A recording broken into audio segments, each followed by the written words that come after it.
Well, hello there. If you're watching this, then you will be wanting to go and find out more about GCSE German.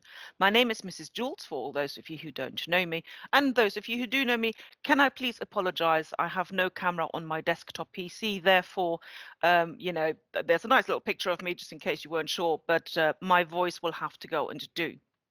So the purpose of this video is to just go and give you a quick overview of what German GCSE involves.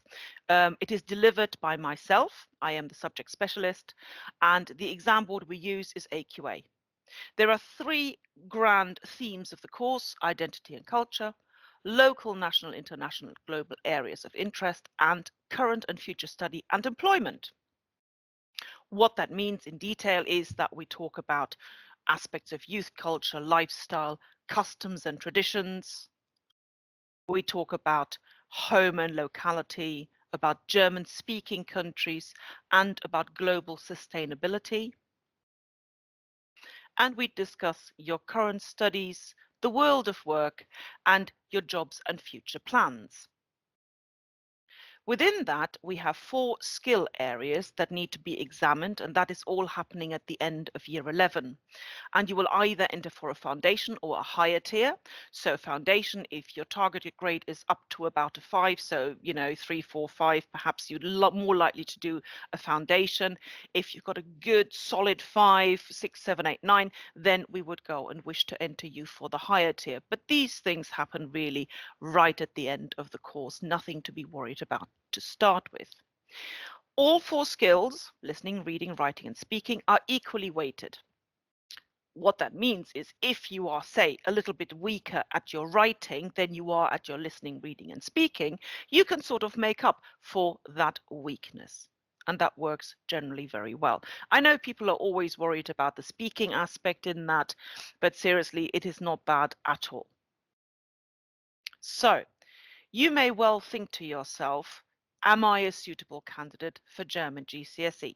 So if throughout Key Stage 3, or even those of you who didn't do any German in Year 8, if you've come back to it in Year 9, if you are certainly a developing and secure student, if you're excelling, then clearly there's no issue anyway.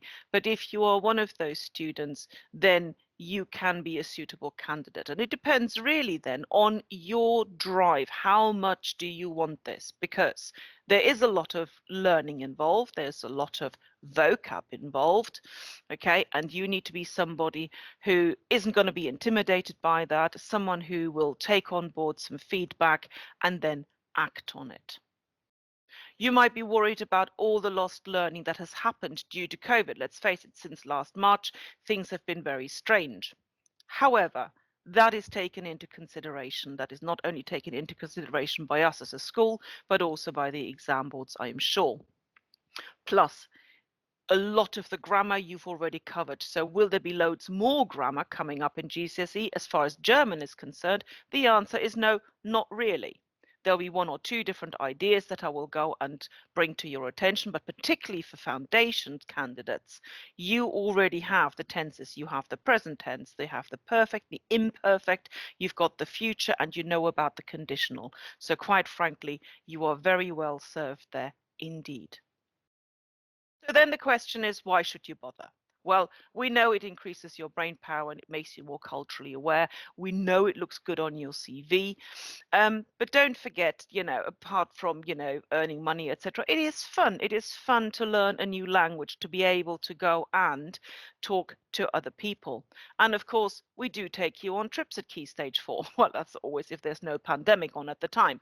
So we go and visit Saverne. That is a bilingual trip, so that's for the French and for German, where we go and stay 1 week in Saverne, the twinning town of Lemster. And then the Germanists have the opportunity to go and do an exchange with some Germans from Nuremberg. When they come over, they tend to go and stay in the youth hostel here in Lemster, but when we go over, you tend to stay in families there. And that's what we have done so far. Clearly, how this is going to go and happen in the future, I don't know. But if you are not at all sure about should I do German GCSE or not, please feel free to go and contact me. I've got my email there. You can go and certainly contact me about any aspects of suitability or, content or what do these exams look like? Not a problem. Okay, thank you very much indeed for your time.